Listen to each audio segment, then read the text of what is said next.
நான் என்ன சொன்னேன்னா, இந்த மாந்தி வந்து 12ஆம் இடத்துல இருக்கிறனால நான் ஒரு வார்த்தை சொன்னேன், யாரும் தப்பா எடுத்துக்காதீங்க.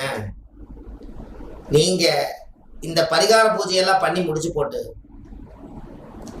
தாத்தா பாட்டியோடைய படத்தை பெட்ரூம்ல கொண்டு போய் மாட்டி வச்சு அமாவாசைக்கு மாலை வாங்கி போடுங்க. இறந்தவருடைய படத்தை பெட்ரூம்ல வைங்கன்னு சொல்லியிருக்கேன்.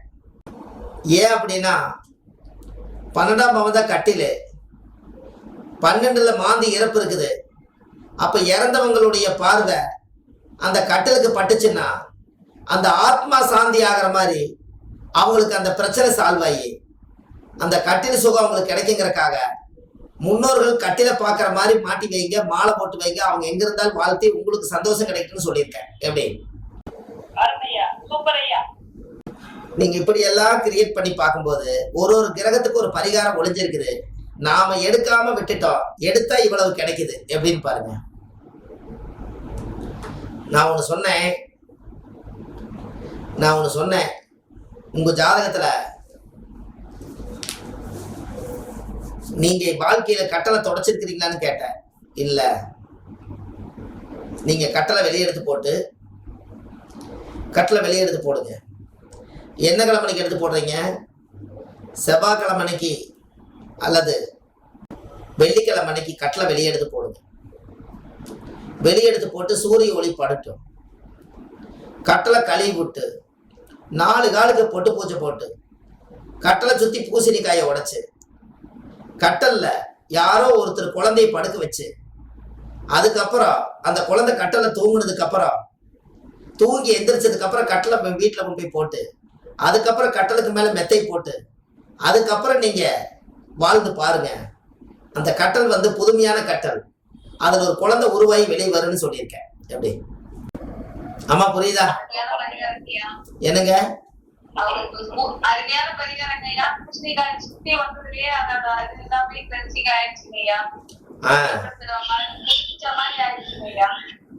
எப்படிங்கம்மா? ஆமா ஆமா, அது வந்து ஒரு புது உயிர் கொடுக்கறவங்களா வந்து மனசெல்லாம் எல்லா கெட்டதையும் எடுக்கிறவங்க ஒரு பரிகார நிகழ்ச்சியே அருமையா இருக்கு இல்லையா? சந்தோஷம். உணர்றீங்க பாருங்க, அதுதான் எனக்கு பெருமை. உணர்றீங்க இல்லையா? சொல்லும் போது கட்டலுக்கு பொட்டு வச்சது யாரு? ஒருத்தருமே வைக்கிறது இல்லையே. உங்களுக்கு ஒண்ணு தெரியுமா? கட்டல் வந்து கேந்திரம். புரியுதா உங்களுக்கு? கட்டில் வந்து கேந்திரம். அப்ப கேந்திரத்துல யாருக்கெல்லாம் கேந்திரம் வந்து பிரச்சனையா இருக்குதோ, இந்த சதுர்தசி திதியில பிறந்துக்கிறவங்களுக்கு 4 மூளை திதிசூடியமா இருக்கும். அவனுக்கு 4 மூளையும் இருக்கிறதே கட்டில் கால் தான். அவங்க கட்டிலுக்கு வந்து அமாவாசைக்கு பௌர்ணமிக்கு கட்டில் காலுக்கு வந்து பாத பூஜை மாதிரி கட்டில் காலை கழுவி விட்டு மஞ்சள் தேய்ச்சி பொட்டு சந்தனம் பண்ணி கொஞ்சம் மல்லிகைப்பூ எடுத்து 4 காலுக்கு மல்லிகைப்பூ சுத்தி விட்டு ஒரு பூசணிக்காய் சுத்தி முச்சந்தியில உடைச்சாங்கன்னா அந்த மாசம் பூரா சந்தோஷமா இருப்பாங்களா? எப்படி? சூப்பர் ஐயா, அருமையான பரிகாரம் ஐயா. அடிக்கடி அவங்க பார்க்கணும். நீங்க சொல்றது போல பௌர்ணமிக்கும் அமாவாசைக்கும் செய்ய வந்து அது தொடர் பரிகாரமா ஒரு நாள் பரிகாரமா இல்லாம ரொம்ப நல்லா இருக்குதுங்க. அதுக்கு சொல்ல வார்த்தைகள் இல்லை. இனி வர்றவங்களுக்கு கண்டிப்பா இந்த பரிகாரத்தை கொடுப்பாங்க ஐயா. ரொம்ப நன்றிங்க. நீங்க கணவன் மனைவி 2 பேர்த்துக்கு சீர் பண்ணும் போது கணவன் மனைவி 2 பேர்த்துக்கு கட்டில் வாங்கி கொடுத்தாங்கன்னா, கட்டில் வாங்கி மெத்தை வாங்கி கொடுத்து அம்மா அப்பா வந்து பொண்டாட்டி புருஷன்னு சந்தோஷமா அந்த மெத்தையில வாழட்டுன்னு சொன்னாங்கன்னா, நீங்க முதல்ல செய்ய வேண்டியதே என்ன தெரியுங்களா? கட்டளை வாங்கி நீங்க வீட்டுல போட்டதுக்கு அப்புறம் நாய் கடிக்காத ஒரு குழந்தைய அசந்து அந்த குழந்தை கட்டில தூங்கி எந்திரிச்சு போனதுக்கு அப்புறம் அந்த கட்டில முதல்ல அவங்க வாழ்ந்தாங்கன்னா புத்திர தோஷமே இருந்தாலும் உங்களுக்கு புத்திரம் கிடைக்குமா? எப்படி?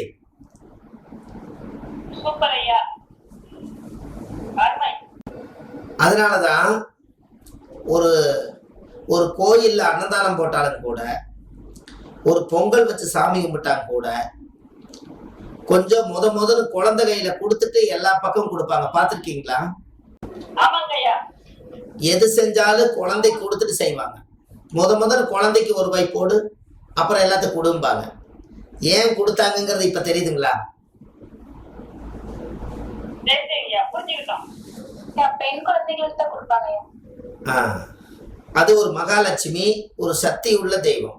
அப்போ இந்த பொட்டு பூஜை எல்லாம் நீங்க யாருக்கு போடணும், எந்த உருவங்களுக்கு செய்யணுங்கிறத ஒரு சீர் சீமந்தமே இதுக்குள்ள அடங்கியிருக்கு. அப்போ இது உண்மையாலுமே உங்களுடைய வாழ்க்கையில நீங்க இது எல்லாமே தெரிஞ்சுக்கணும். இன்னைக்கு வாழ்ற வாழ்க்கையில இன்னைக்கு கல்யாணம் மூச்சு நாளைக்கு சுருக்குன்னு பேசிட்டா டைவர்ஸ் வரைக்கும் போயிடுறாங்க. இவங்களை எல்லாம் வம்ச விருத்தி பண்றதுக்காக கூட்டிட்டு எவ்வளவு பிரச்சனை சார். அப்போ இந்த நீங்க எப்பவுமே எல்லாரும் திதி கொடுக்க போவாங்க, நீங்க அதை தெரிஞ்சுக்கணும். திதி கொடுக்க போனா இறந்தது ஒரு பக்கம் இருக்கு, இவன் பிறந்தது ஒரு பக்கம், வளர்ந்தது ஒரு பக்கம், செத்தது ஒரு பக்கமா இருக்கு.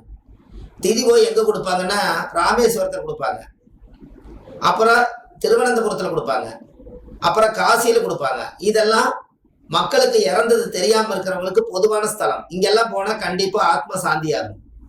அதை விட ஆத்ம சாந்தி எங்க ஆகுன்னு கேட்டா, மின்மயானத்திலேயே நீங்க எரிச்சிருந்தாலும் கூட எந்த ஊர்ல அந்த ஆத்மாவை கொண்டு போய் புதைச்சிங்களோ அந்த ஊர் ஆத்தங்கரையில குளத்துல கொண்டுட்டு போய் பிராமணரை கூட்டிட்டு போய் அங்க திதி கொடுத்தீங்கன்னா அந்த ஆத்மா அங்க சீக்கிரமா வந்துடும். எப்படி இப்ப உங்களுக்கு புரியுதுங்களா? நம்ம வளர்றதுக்காக வாழ்றதுக்காக நம்ம எங்க வேணாலும் வந்திருப்போம். ஆனா அந்த ஆத்மாவை எங்க கொண்டு போய் ஈமகாரியத்தை செஞ்சீங்களோ அந்த இடத்த மறக்க கூடாது, அந்த ஊரை மறக்க கூடாது. அந்த ஊர் மண்ணுல வச்சுதான் நாம முன்னோர்களுக்கு திதி கொடுக்கணும். அந்த ஊர்ல பழமையான கோவில் இருந்து அங்க திதி கொடுத்தா அங்க கொடுக்கலாம். அங்க இல்லைன்னா நீங்க போய் ஆத்தங்கரை ஆறு குளம் ஏரியில கொடுக்கலாம். அப்போ அந்த காலத்துல முன்னோர்கள் எப்படியெல்லாம் அந்த காலத்துல முன்னோர்கள் அதை வச்சுக்கிறாங்க பாருங்க. உங்க ஜாதகத்துல நல்லா தெரிஞ்சுங்க, ஒரு கர்ம வினை என்பது எங்கிருந்து உருவாகுதுன்னா நம்ம தாத்தா பாட்டி கிட்ட இருந்து தான் இந்த உடம்பு உருவாகுது. நம்ம உடம்ப கொடுத்தவங்க யாருன்னு கேட்டீங்கன்னா தாத்தா பாட்டி நம்ம அப்பாவுக்கு கொடுத்தாங்க. அந்த உயிரை எங்க கொடுத்தாங்க? ரத்தமும் உயிரணுக்கள்ல கலந்து நம்ம அப்பா அம்மாவை பெத்தவங்க தாத்தா பாட்டி உருவாக்குனாங்க. அவங்க 2 பேரும் சேர்ந்து நம்மளை உருவாக்குனாங்க. நம்மளை உருவாக்கி நாம் இந்த பூமிக்கு வரும்போது 3 தலைமுறை ஆயிருது. நேற்றுக்கு இந்த 3 தலைமுறை பத்தி ஒரு ஜோதிட மீட்டிங்ல பேசினேன், ரொம்ப சந்தோஷப்பட்டாங்க. ஏன் அப்படின்னா 3 தலைமுறை ஆனதுக்கு அப்புறம் அந்த வீட்டுல இருந்து சந்தோஷமா இருக்கிறத விட ஒரு இடத்த மாத்திக்கிட்டீங்கன்னா அந்த 3 தலைமுறையிலிருந்து வரக்கூடிய அந்த ஜென்ரேஷனுடைய கர்மா நம்மளை பாதிக்காது. ஏன் அப்படின்னா 3 தலைமுறைக்கு ஒரு தலைமுறை, ஒரு மனிதன் வாழ்ந்து முடிகிற காலம் 120 வருஷம். அப்ப அப்பா மகன் பேரன், அப்ப அப்பனுக்கு ஒரு மகன் பிறக்குது, மகனுக்கு ஒரு குழந்தை பிறக்குது, அப்ப தாத்தா. அப்ப இது என்ன ஆகுது? 3 தலைமுறைக்கு 120 120 120 360 வருஷம் மொத்த கணக்கு வருது. ஒரு ஜாதக கட்டத்துல காலச்சக்கரத்துக்கு மேசத்துல 1வது டிகிரியில இருந்து 360 டிகிரி தான் நம்மளுடைய வாழ்க்கையில மீன வரைக்கும் இருக்குது. இந்த மேசம் முதல் மீன வரை 360 டிகிரி முடிஞ்சா 360 வருஷம் முடிஞ்சது போல. அப்ப 3 ஜெனரேஷன் வாழ்ந்து முடிச்சாச்சுன்னா நம்மளுடைய ஜனன ஜாதகத்திலேயே இடம் இல்லை. அதனாலதான் பூர்வீகத்தை அழிச்சு மாத்தி கட்டுங்கன்னு முன்னோர்கள் சொன்னாங்கன்னு நேற்றுக்கு ஒரு வீடியோவில் சொன்னேன், ஏற்கனவே உங்களுக்கு சொல்லியிருப்பேன். அப்ப ஏன் 3 தலைமுறை மாத்தி கட்டணும்னு சொன்னாங்கன்னா நம்மளோட ஜாதகத்துல என்னென்ன கர்ம வினைகள் இருக்குதோ அதை கம்ப்ளீட்டா நிவர்த்தி பண்றதுக்கு ஆதிகால சொல்லி அந்த காலத்துல முன்னோர்கள் வழியில இப்படித்தான் யூஸ் பண்ணியிருக்காங்க. பாருங்க, நான் ஒண்ணு சொல்றேன், இது வரைக்கும் வெளியில விடாத ஒரு ரகசியத்தை சொல்றேன். யாராவது நம்ம வீட்டுல வயசானவங்க இறந்தாலும் சரி, துர்மரணம் யாராவது ஆயிட்டாலும் சரி, அதுக்கு அடையாளமா நான் ஒரு விஷயத்த சொல்றேன். அவர் எந்த நட்சத்திரத்துல அவர் இறந்தாரோ அந்த நட்சத்திரத்தினுடைய மூலிகை என்னவோ அந்த மூலிகை கொண்டு போய் குலதெய்வம் கோயில்ல கொண்டு போய் நீங்க நட்ட வச்சிருங்க. உங்க ஆத்மாவுக்கு நீங்க திதியே கொடுக்கணும்னாலும் அங்க போய் நின்று தேங்காய் உடைச்சு கும்பிடுங்க, உங்களுடைய ஆத்மா உங்களை வாழ்த்திட்டே இருக்கும். எப்படி?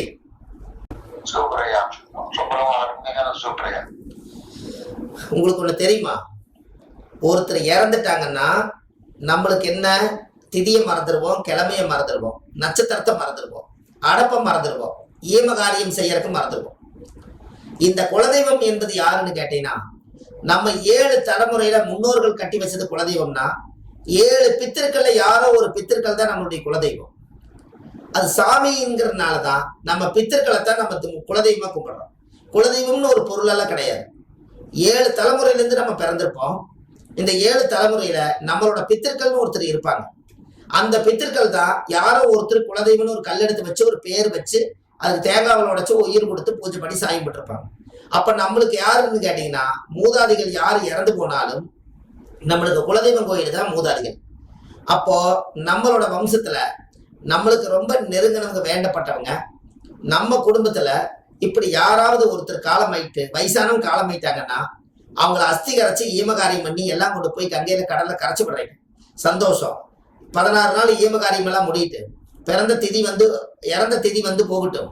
30 நாள் முடிஞ்சதுக்கு அப்புறம் அடுப்பு தோசமெல்லாம் நீங்கினதுக்கு அப்புறம் நீங்க செய்ய வேண்டியது என்னன்னா, அவர் எந்த நட்சத்திரத்துல இந்த ஆத்மா இறந்து போச்சோ அந்த நட்சத்திரத்தினுடைய மூலிகையை எடுத்து கொண்டுட்டு போய் உங்க குலதெய்வ கோயில்ல போய் நம்ம கோயிலுக்கு போகலான்னு உத்தரவு வந்துருச்சுன்னா அந்த கோவில்ல போய் சாமிக்கு ஒரு ஓரத்துல போய் அந்த மரத்தை நட்ட வச்சுட்டு வாங்க.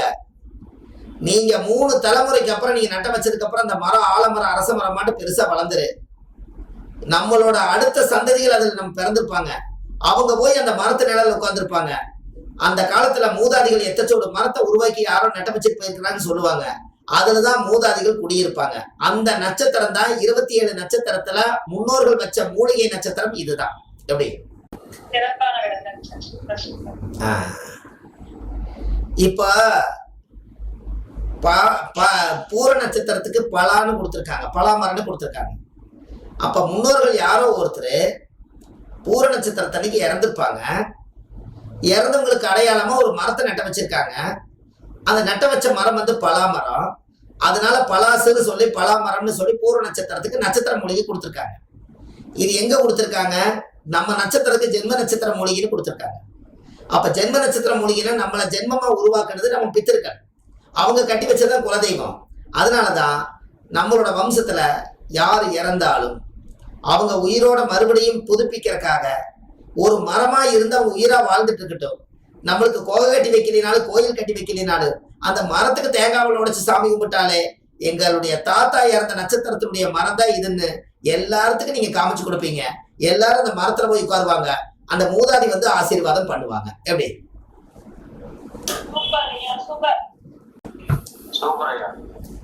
உங்களுக்கு ஒண்ணு தெரியுமா? என்னங்க ஐயா? தெரியாத தகவல். ஒருத்தர் இறந்துட்டாங்கன்னா அதைய நீங்க போய் அந்த நட்சத்திரம் எப்படிங்க அந்த திதி வந்தா 6 குளம் ஏறின்னு போய் திதி கொடுக்குறீங்களோ அதற்காக இறந்துட்டாங்கன்னா நம்ம குலதெய்வம் தான் முன்னோர்கள் கட்டி வச்சுதான் குலதெய்வம். முன்னோர்களும் பித்தர்களும் எல்லாம் 5ஆம் பாவம் தான். 5ஆம் பாவத்தை நீங்க என்ன சொல்றீங்க? 5ஆம் பாவத்தை நீங்க என்ன சொல்றீங்க? பூர்வ ஜென்ம புண்ணியம், பூர்வ ஜென்ம புண்ணியஸ்தானம்.